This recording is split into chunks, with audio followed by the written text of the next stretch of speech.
American Skin. Oh, it gets serious all of a sudden, right? All the laughing stops. Just a little bit. Oh yeah. American Skin, man, a movie written and directed by Nate Parker.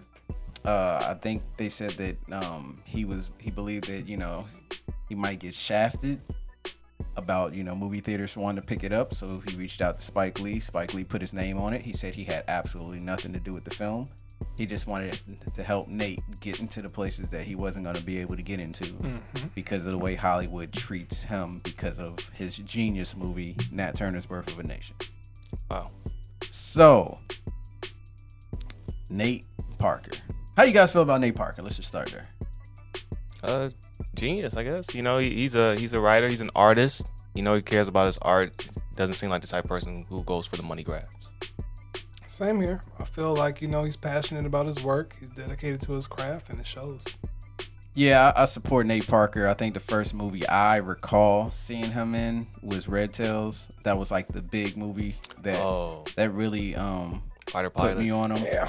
And ever since then, I've kind of been following him. But when I heard he did the Nat Turner story, Birth of a Nation, it was around the same time I was starting to look into all of that type of stuff.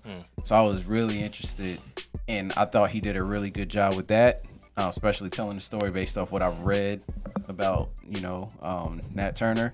So when I heard he was doing this, because I just was curious, I was just like, where's Nate Parker? I haven't seen him in a couple years. And I looked up his IMDb and I saw he had a movie coming out called American Skin.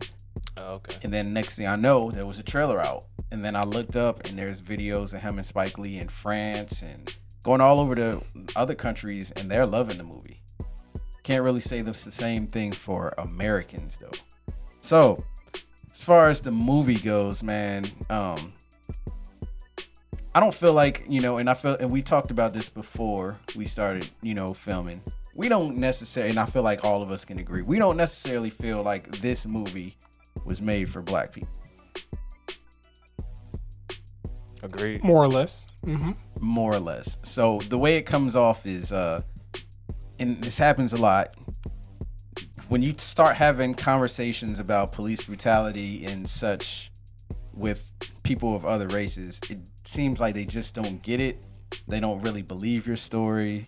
They don't believe what you're saying could possibly happen the way you say it happens. But if I walk up to just about anybody that's not, I don't want to call him Uncle Tom because Uncle Tom was actually an honorable man. But anybody that's, tap dancing, anybody that's, like a Ben Carson type person, and you told them what the movie was possibly going to be about, they can pretty much write the rest of what was going to happen. Yeah. Based on the life experience of being black and interactions with police. Yeah. That you know about. Absolutely. So, movie, we starts off Nate Parker riding with his son. They get pulled over for apparently speeding. His son decides to record with his phone. I can hear everybody yelling at the movie right now. Why didn't he just put his phone away? I mean, we get a little bit of explanation of that later, but the police officer ends up shooting his son. Mm-hmm. Yeah. No gun, no nothing, just a cell phone. And I think we all agreed on this. One of the cool things that they did with this is they humanized the son.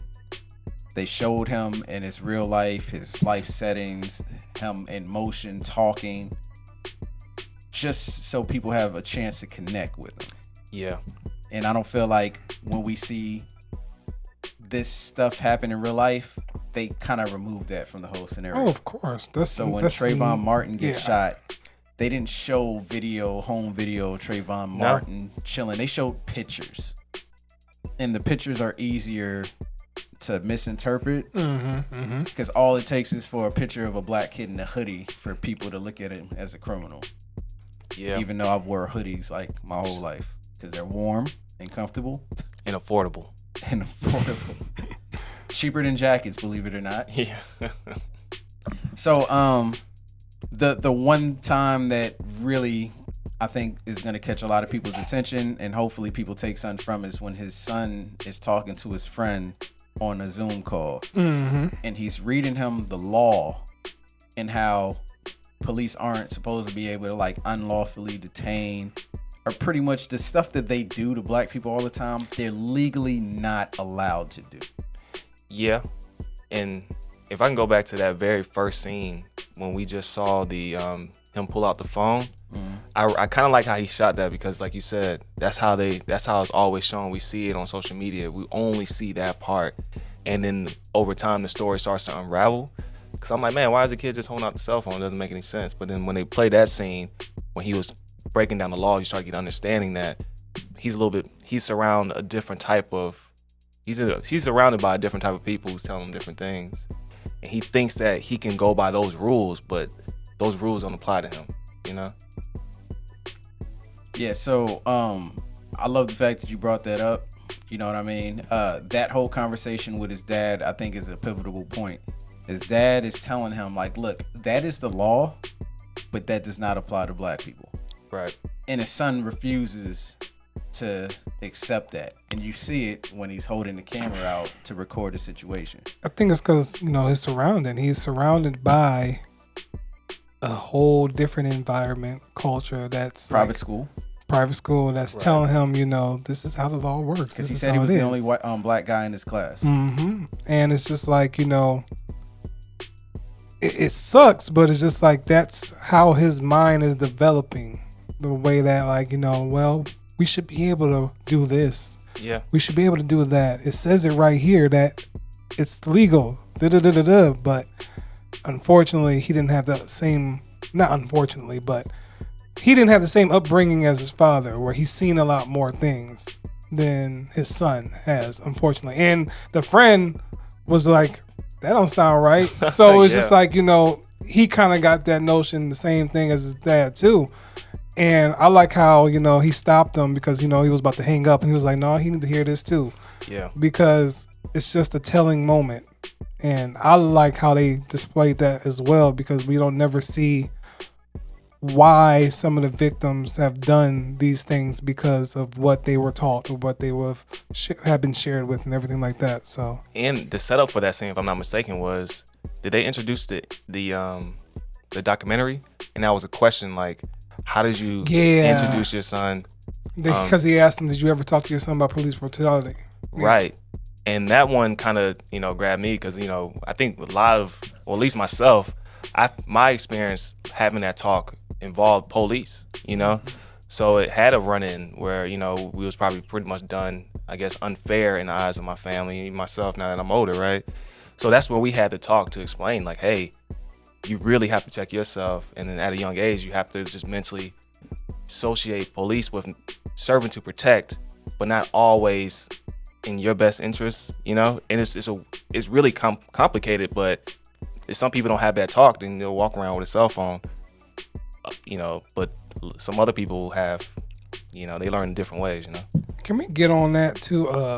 The way how this movie introduced the documentary style, because I thought that was interesting. Just before we move on, I just wanted to point out, like, so if you are pulled over by the cops legally, you can record it with your cell phone. Absolutely. Mm-hmm. The thing is that we end up in this weird position because it seems like none of the district attorneys want to do the right thing because they're all endorsed by the police unions and they're funded by police unions to help run their campaigns. Look it up if you don't believe me. I do spend a lot of time looking this stuff up. You can record it, but what happens is they say put your phone down, and to them, what that means is they just gave you a lawful order. So legally, you can record it. Now you can put your phone down. You can still leave it recording. Unfortunately, you might not get the angle you want, but what happens is if you don't do it, they'll say you are resisting arrest, or I'm trying to remember the thing that they always say, but you can't use that if there is no precursor for it. I'm just drawing a blank on what they always say is it's not resisting. It's not resisting. It's something to do with complying. if I remember, I'll just tell you so we could put it in a thing. But it's always something that they use, and it's just like, well, that makes no sense if there was nothing that happened before. But yeah, you can't get somebody for so and so if they hadn't actually broken the law prior to that. I can't remember what it's called, but it's just like they didn't even break the law. Like, you're not even telling them what you pulled them over for. I mean, I know they don't really have to tell you. I mean, they're supposed. That's the weird thing. There's all of these gray areas with police laws. And most of them are really set up just so they can pull you over for pretty much anything. It's like, you're not supposed to do this, but you can do this. And then the police unions don't hold them accountable. The presidents don't hold them accountable. You know, the whole thing, you know, Bernie was trying to get rid of the law that basically said that, you know, the cop, as long as they're justified in the line of duty, they can do whatever the hell they want. He doesn't want to get rid of that. You know, the person that he had put as the attorney general, he's pro-cop. They said he's leaned towards favoring cops almost all the time throughout his whole career. So it looks like, you know, when these situations happen, black people never really catch a break. Never. And that's why everybody has their own definition of what to do. You know, where there's a by law and then there's by the streets, you know. So everybody has their own interpretation of that. A lot of times you feel like you're being wronged, and that's where the whole thing usually gets out of hand right there, because you feel like you're being done wrong for whatever reason it is. But like you said, the introduction of the whole documentary, he comes to the house and it's like you said, you would be willing to talk to us. Yeah. And I thought that was a cool way. I was just like, oh, wow. So this whole thing is a doc. It's a documentary. And I thought that was genius. But when I'm reading the Rotten Tomato and Metacritic scores, people absolutely hate the idea that it was shot like that. What? To me, it really gave, because like you said, like we said talking before this, we knew how this movie was going to play out just from the trailer. Oh, yeah. We knew everything, how it was going to get to the end point. But I thought this was a really unique method of telling the story, because for the things that we're talking about, we never get to see the other side of, you know, these unfortunate victims and everything, and the victims' families and everything like that. So I thought it was a really clever way to introduce the audience into the film, rather than just having a mad black man go into a police resident and start shooting up. You know what I'm saying? Yeah. And for the kid to actually be black himself and unfortunately be like kind of a victim of kidnapping, in a sense, it gave a whole kind of tense situation to the story around it. Like, I signed up to do this documentary, but I ain't signed up for this. You know what I'm saying? Absolutely. But it kind of gave him that rough, real, raw, authentic experience. Like, this shit is actually happening. But at the same time, I'm recording all this. So it was just, I thought it was an amazing film technique. I mean, when you look at it from a story standpoint. I agree. It was a genius move, because on our end, we only get to see that very beginning scene. And then everybody's talking. Chatter, right? And then they come out, oh, yeah, back then he used to throw dice over there on 23rd. But, like, what does that have to do with anything else, right? That's a discredit. So what they did was saying, no, somebody's taking the documentary to get behind the scenes. And now we get to learn more about the son, the background, what struggles the father went through. And I thought it was a genius move. Yeah, so the thing, there was so many key points that I felt like people should have connected with, but obviously I feel like if you're watching this without putting yourself in Nate Parker's position, you're not, or the mother's position, you're not gonna get the point of what was trying to be given away. Right. So basically, he has to sit down with him. He's talking to him. The mother comes in and talks about, you know, the son as well, and his mother, Nate Parker's mother. Right. And then they talk to his son that has died. What was it, his name, Nadir? So I was just looking for, I believe that was his name. No, it was Jahani. Jahani. Yeah. Okay. So Jahani's mother, we go speak to her as well. And the part that I really connected with was we have them standing on the courtyard fighting to try to get the cop, you know, justice for Jelani. Right. And then what happens is the cop gets off. Now, everybody could have predicted this, because this is usually what happens in the United States, right? The cop usually gets off. I really connected with the way they showed the sense of hopelessness in Nate Parker at that moment. Like, he's in a bathroom, he's feeling sick. There's nothing he can do. It's over with. You know what I mean? The cops are moving. What did the cops say when he came to talk to the mother? We need to move past this. What? It's Kajani. I knew it was wrong. It was Kajani. Excuse me. But the cops is sitting there telling the mother, we need to move past this. I need you to go on television and tell everybody to calm down. And I think you don't want violence. I think that was another important aspect that I love, the fact that we got that experience to be shown, because I'm pretty sure it's worse than that. But I think another thing we saw, I don't know, it was, I'm tripping, where they were split up, right? Him and his wife. Yeah, they broke up. I don't think they never really gave that notion, but I can pretty much tell. After the military. After the military. Okay, yeah. All right, but I just thought that was interesting, because it's like, in that situation, they don't go for the father, they go for the mother, like they said. Good call. And I was glad that they pointed that out, because the mother's the softer one, the one that people are going to connect with when they're watching it on TV. Yeah. Now, I don't know about you guys, but I've heard that they come to the parents and say, if you don't go out and say you want peace, if there is a settlement with the state, we're not going to pay it out. So they bribe. Technically, like you'll win the settlement. Yeah, we killed your son. The cop's not going to go to jail, but you'll win the settlement with the state. But if you don't go out and tell everybody to be calm. Probably depends on the area.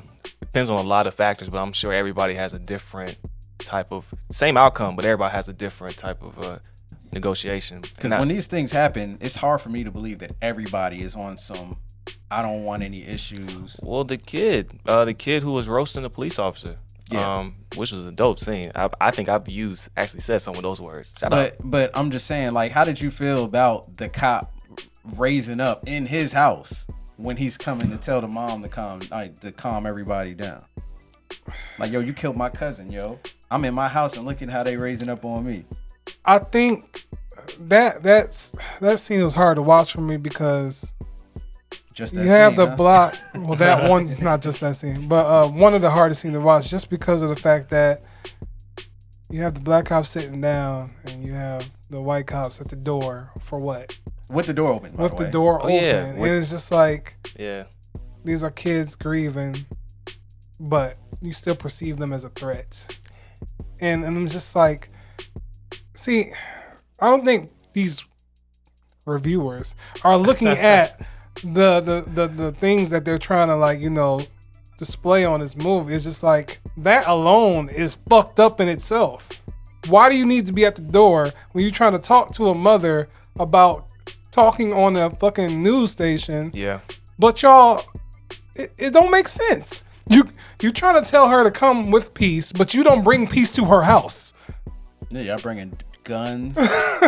And you're bringing danger to her doorstep. Yeah. And I don't think a lot of police officers, or probably some of those viewers, probably they don't feel that, because they don't know how to identify. They don't know. You know? So, but that to us, we see this, like, we're pointing all this stuff out, and then you at the door, like, because we lived those moments before, and a lot of these police officers are not sensitive to that. To them, it's just them showing up to work. I just think it could have been, and that's one of the situations where it's like, okay, we know that y'all don't want these riots to happen. We know that this is a hard job for y'all. Yeah. But if you want to come at a situation, don't approach it like that. That's the wrong way to try to quell a situation. Bringing danger to peace, like to save businesses that don't even get back to that same community in some aspects. But I felt like I was that kid. Yeah, like that. He was saying everything I was thinking. I'm not even gonna front. Yeah. So then, obviously we got introduced to Darewood, Omari Hardwick's character, his brother. They're brothers because they both were Marines, and I think at this point, this is when Nate Parker pretty much puts it in his mind, like, look, we about to do something. Omari Hardwick's character obviously didn't have much to live for anyway. He felt he was dying from cancer. Right. or couldn't afford to keep up or something. Mm-hmm. Yeah. That's another thing that I like the fact that they threw in there. You know what I'm saying? He served his time in the military, yet he's still struggling to find the ends and the care to take care of the cancer. And then the grandma said in the very beginning, well, really both of them, about how they didn't take care of these guys when they got out. Exactly. They served their country and didn't get taken care of it, you know. But a lot of people should know that. Yeah. You know, but I don't know if people, I don't know. I feel like people just like try to isolate themselves from these things because it makes people feel bad when they really pay attention to what's really going on out there. Yeah.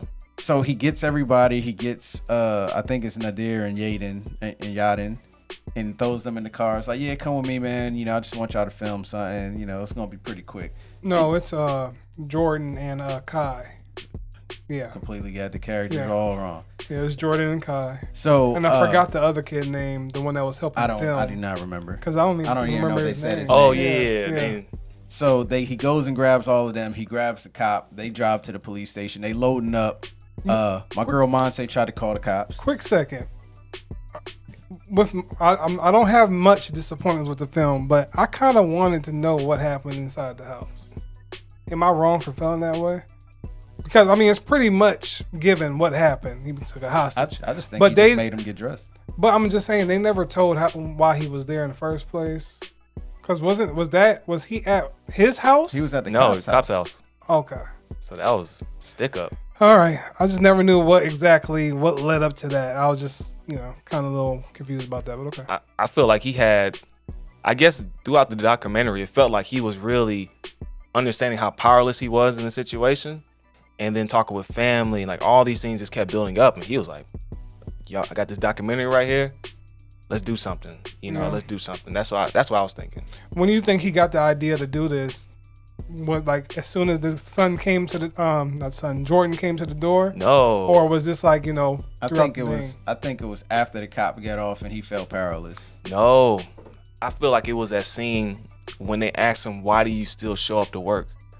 There was a scene when he was like, and he was like, he was a janitor at the school, and he did all this stuff to get his, right? Mm-hmm. And the kid asked him like, yo, why did you still show up to work? And then there was a pause, and I felt like that was his moment of like, why did I show up to work after this? I feel like it was a switch. I mean, he said something about like a sense of normalcy type situation. Yeah. So they pull up to the police station, police captain in tow. Pretty much break in, start shooting. He tells them that they have the captain. And this is where we pretty much get the setup. They start talking. We see Shades there. We see a couple other actors that we know. Dominic Reyes is his character name. Shout out to Theo Rossi. I'm trying to figure out the characters' names in this movie. They didn't say them enough for me to actually catch all of them. So, he goes ahead, he pretty much puts all the cops in handcuffs. Right. Goes and talks to the police officer himself. And pretty much tells him that he's going to put him on trial, which I thought was a real powerful thing to do for this movie. I felt like that idea of putting justice like on trial. Yeah. Because that's pretty much what it really was. And I feel like that's a tagline for the movie. I think it says something about putting justice on trial. Yeah, justice is finally on trial. Oh, okay. So I like the fact that they pulled this off. So what they did was there's a couple people there already for whatever reason, paying bills, whatever they were doing. And then he took 6 prisoners, and that became the jury. I know this movie's not supposed to be funny, but that line Omari Hardwick had, what are you here for, ma'am? I was just here to pay a ticket, and she was a responsible adult. And I thought what do we have here? We got so. What are you here for? Yeah, I thought that was pretty cool. Yeah, he killed his role from the beginning. Especially when he was drinking that beer and he was talking to the guy. He's like, remember that? I forgot what it was, but I remember that. I forgot what it was, but I remember that. So they start the trial. And in all honesty, the trial pretty much begins with him defending his son. Now, one of the most powerful things I think that Nate Parker did that I feel like some people may overlook is the fact that he made the cop refer to his son by name. Oh, yeah. Because normally cops get away with the suspect, the Yes. suspect, the suspect. The suspect is everybody they've ever come in contact with. Right. Now, when you put a name to it, now you have to deal with the You heaviness have to reflect. of the person. Oh, Yeah, I you see have what to you're reflect saying. on the person himself. You have to constantly put that image in your head. Because I feel like when you say suspect, It's just like a white black, line. It's just like a black You know? silhouette. Yeah, And yeah. It's just like, so when he's like, this is the picture, and his name is Jelani.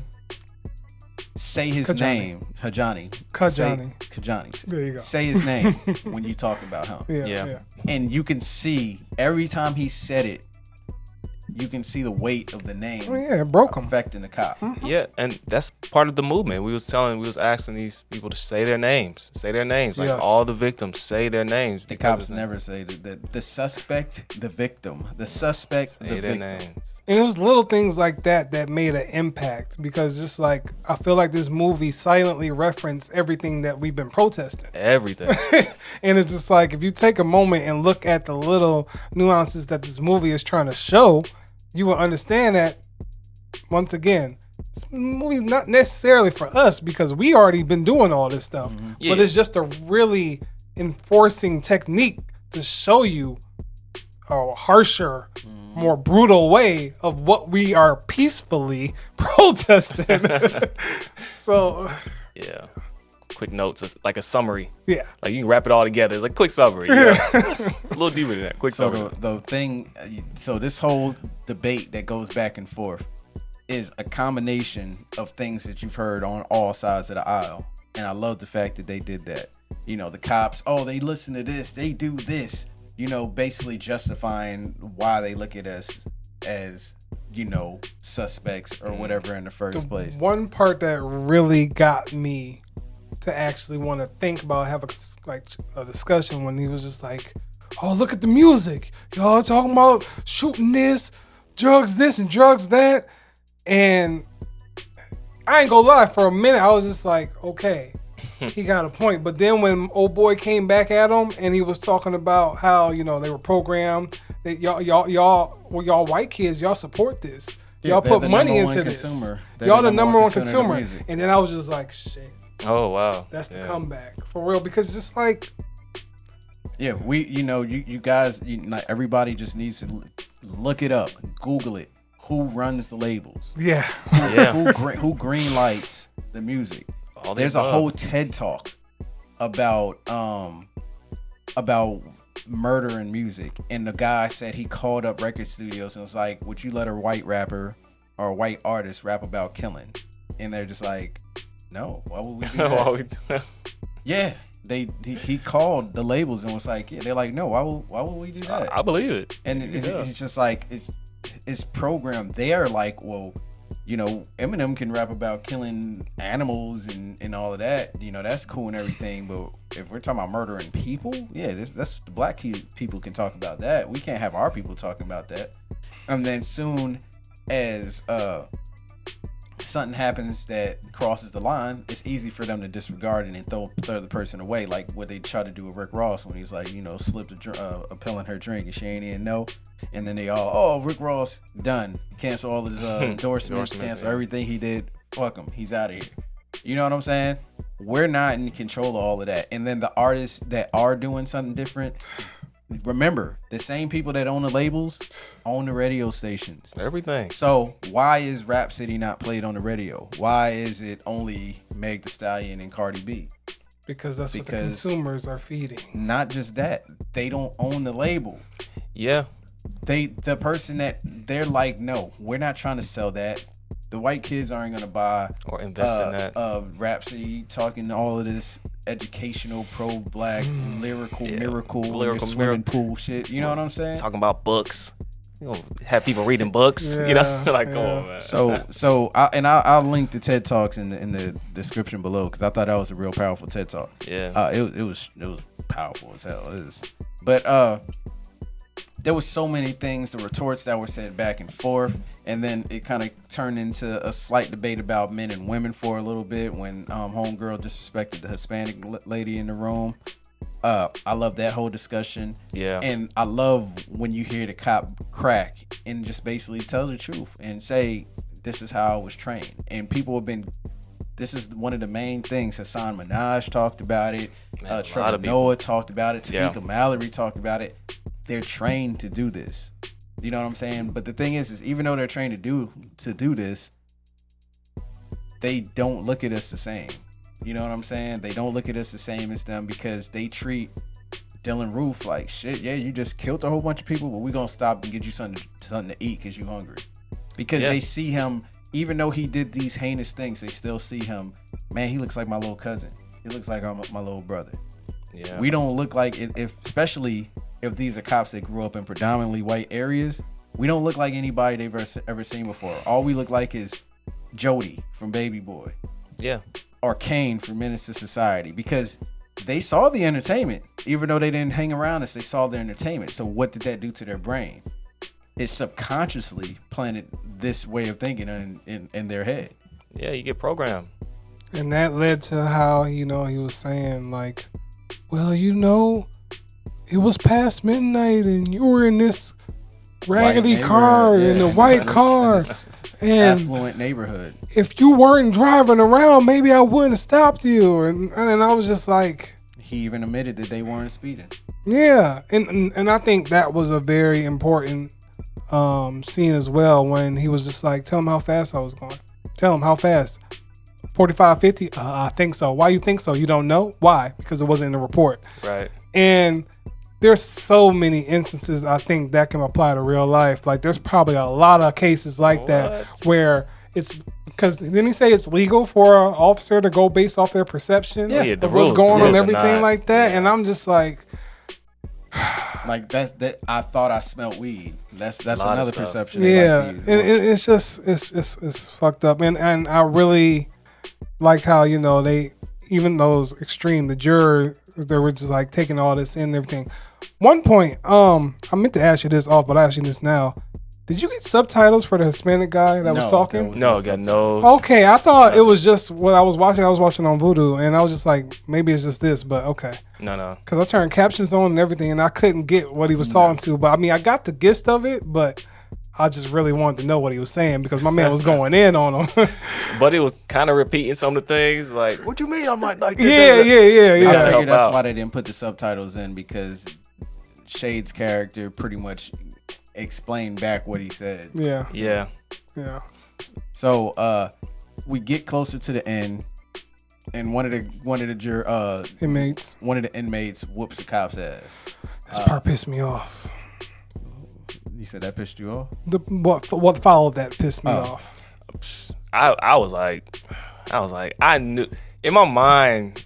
And I'm sorry, but like I said, I feel like this wasn't for us. In my mind, I'm like, there's no way. They're just going to sit there. You cannot end this movie and have these inmates in there and them not try to come at a guard, a police officer. Like, are you kidding me? I think what pissed me off was the fact that my man's was trying to help him and he still shot him. He grabbed the gun and shot him. And it's just like, even though this is a fucked up situation, he still went to get the inmate off of you and help you up, and you still perceived him as a threat. He wanted to take control of the situation. He wanted to take control of the situation. It's just like, I felt like that was symbolism in so many ways. I just think they should have followed the chief, because he was just like, look. Well, that's the thing. That's what this, like, so many people don't want to pay attention to the situation at hand. Right. They don't want to focus on what's happening around them. They rather want to take in control and put their own narrative to it, control everything that's going on. So that's why I thought that meant a lot more than just he shot somebody. It was just that, no, you're not trying to learn from this. Well, you heard his rhetoric. He wasn't learning anything. And I love when Nate Parker mentioned to him, like, why do you want to send your kid to a private school? Yeah. And he couldn't answer it. He couldn't answer it because... Like I'm talking about, like, those were moments where I'm just like, boom. That's the heart of the problem. Like, if you guys are really not connecting the dots, then it's not necessarily the movie that was the problem. Still though, I feel like it was really once kind of like on our side. Like, those are all things that we were feeling, but I don't see anybody on the other side being like, maybe, like, that's a good point. I don't know. I don't know if I can see anybody else really grabbing towards that and being like, I never thought of it like that. But why would they? Because the whole thing is at that point you're still protecting the regular power structure that we already have that's in place, and you don't want anything to change. You're okay with things being unequal. It was a very dope conversation, right? If public schools were the way they were supposed to be, we wouldn't need private schools. I just feel like a lot of people think I could think that they'll say those are extreme cases of officers, like the one that was screaming, like he's an extreme case, but the majority of people probably won't act like that. That was a feeling I was getting, like, that felt a little extreme, but I can see how somebody on the other side can look back and say, you know what, maybe that he's an extreme case, like the main guy who was screaming out, like, because you're riding that raggedy car. I don't see a lot of officers admitting to that, I agree with you saying. It was a stressful situation, Yeah. and they definitely wouldn't admit to it because due to the police unions, they're basically told to stick together. Like, police are like the biggest gang. Tupac said it all the time. The biggest gang in the United States is the police. Yeah. Because no matter what, they don't snitch on each other. They always got each other's back. Even if a cop knows the other cop that they're working with is a piece of crap, they're not going to tell. Well, it's the military. A lot of these guys come from the military. You have the brothers in arms. Sometimes it feels like they're going out into war every day. They just trying to get back home. From the military. Well, some of them, but some of them are, but the teachings are based from like military training and things of that nature. So I feel like there was no points being made on the police side, like at all, right? I felt like it was more so like, yeah, we got all of our points. We just combated all their stuff.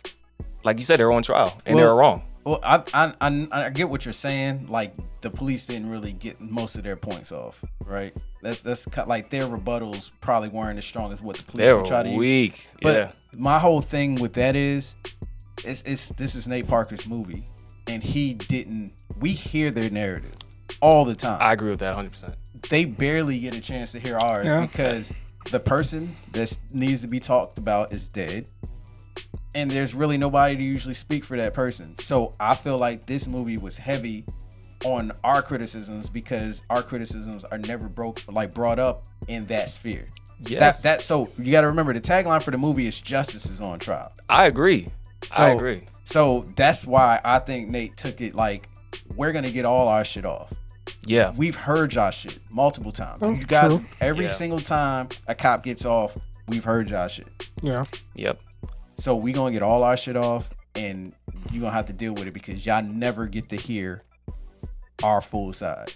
And I feel agree. like that's why another reason why some people are upset with the movie. That's the point I was trying to make. But like you said, the overall picture is like, we never get to say that. It's like pretty much saying that those guys were at the wrong, regardless of all the rooted issues that we can't explain. We're talking about the issue at hand.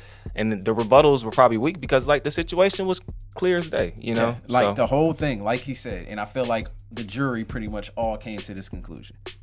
If the license was, the insurance was expired, and he said just run the insurance, it has a current date, it wouldn't have went as far as it needed to. And this is without me even, just completely disregarding the fact that you just racially profiled. Right.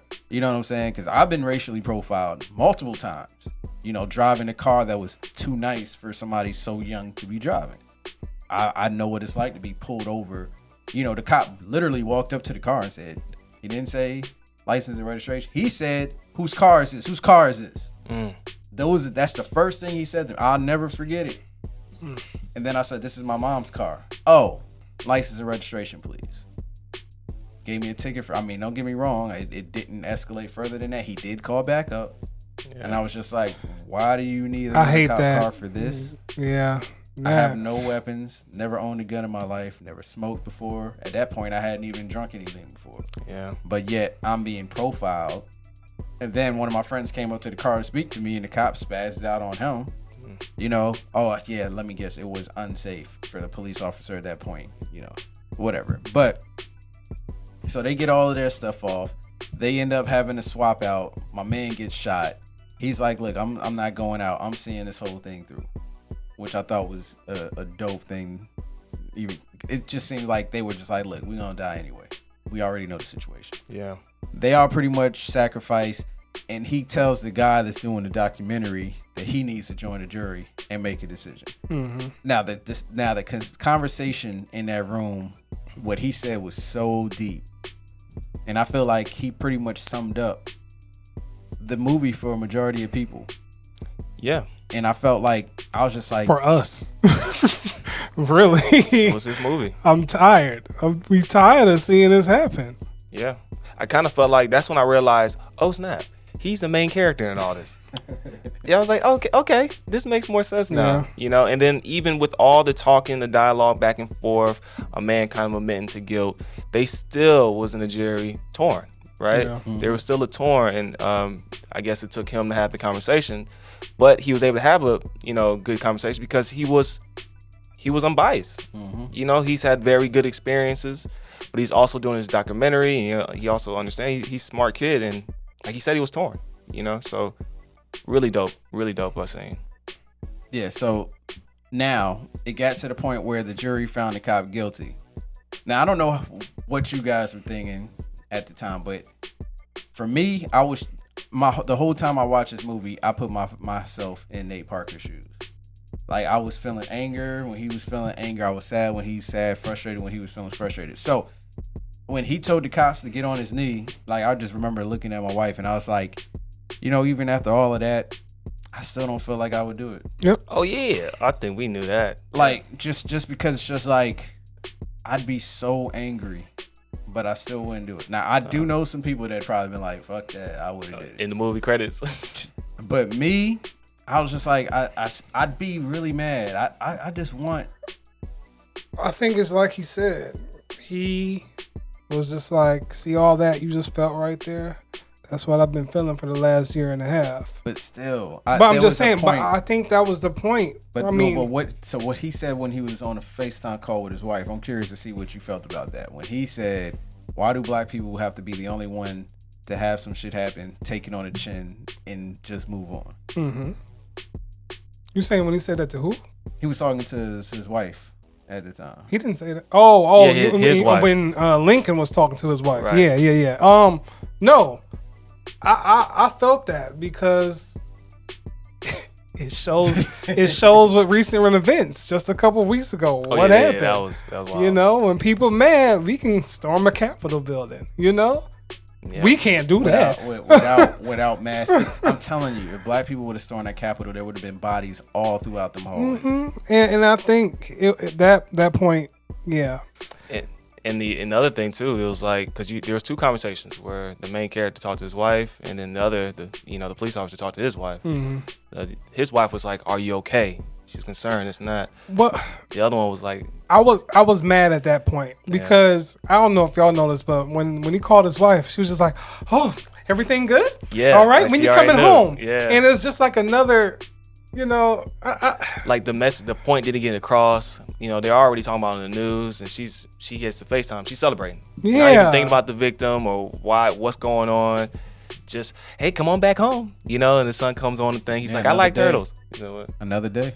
Yeah. And it was, to me, I just saw the duality in that. And it was like, oh, okay. He's really touching on all those points. And they also showed how Nate Parker's character had to get interviewed by the cops that day. The cop is able to go home, talk to his buddies, formulate a story, and then they go get interviewed.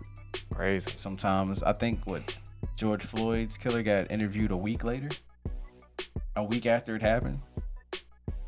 You would think you need to know what happened right away, right? You get a week to put your story together. Yeah. So you calling all the cops that was there, like, look, so this is what happened. This is what we going with. This is what you're looking at. Talk to the lawyer. This is what you shouldn't say. This is what you should say. Just to help them out. Brothers in arms. So I don't know. So he doesn't do it. They let all the cops go, and they have a couple of real strong conversations. He has a conversation with Omari Hard's character. He talks to the cop, and the cop's like, "I want to be the one to walk you out." And yeah. I feel like I didn't like that part. I'm gonna just be real. I get it though, but I feel like what it was, I feel like there was a reason why he did that, and I feel like it was for the naivety of the people that might watch the movie and not think he was not going to get shot. But I think the reason why they had the cop walk him out, because for the people that watch this movie that were like our white brothers and sisters, they might look at that. It's like, that's such a noble gesture.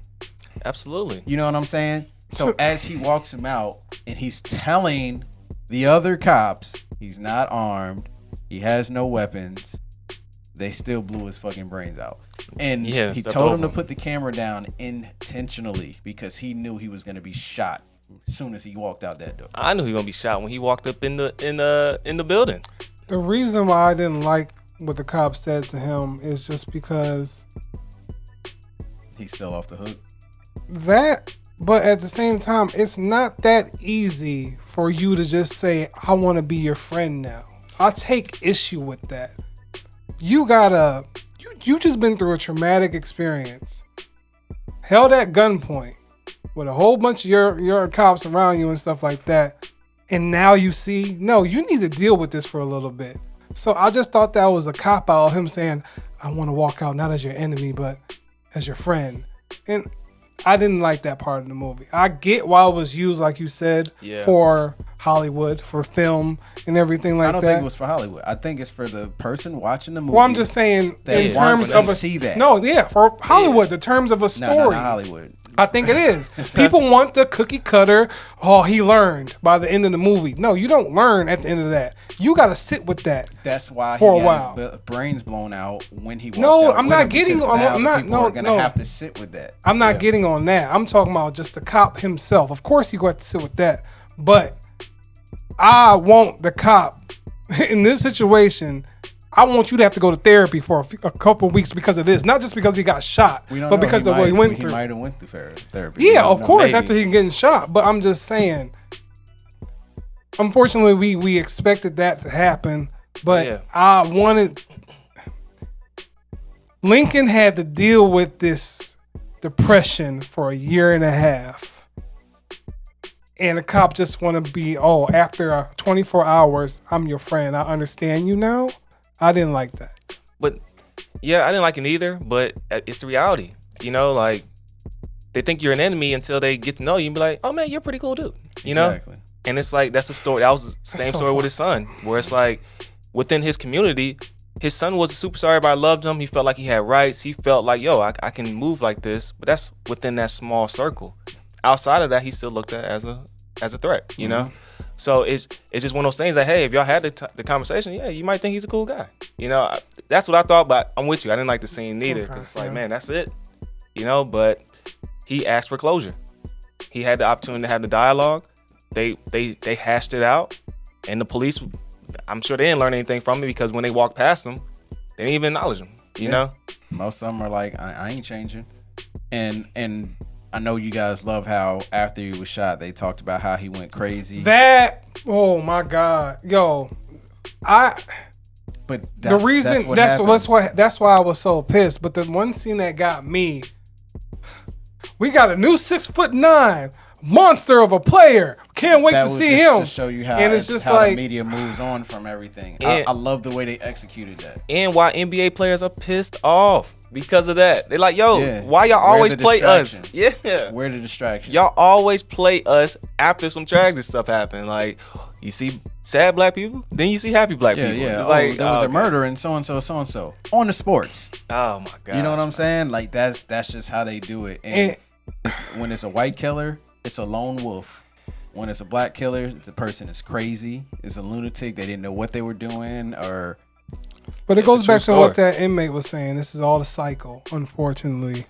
And for Jordan to sit there at the end with all his copies, and I know he's about to send it out to every film festival, I know he was probably sitting there like, I don't even know if people go believe this. Even though this is raw footage. Fake news. And that's the thing that hit me is like, he shot this whole thing. The world is going to see it. But who was going to take it seriously? And nothing's going to happen from it. Why? Because we see it all the time.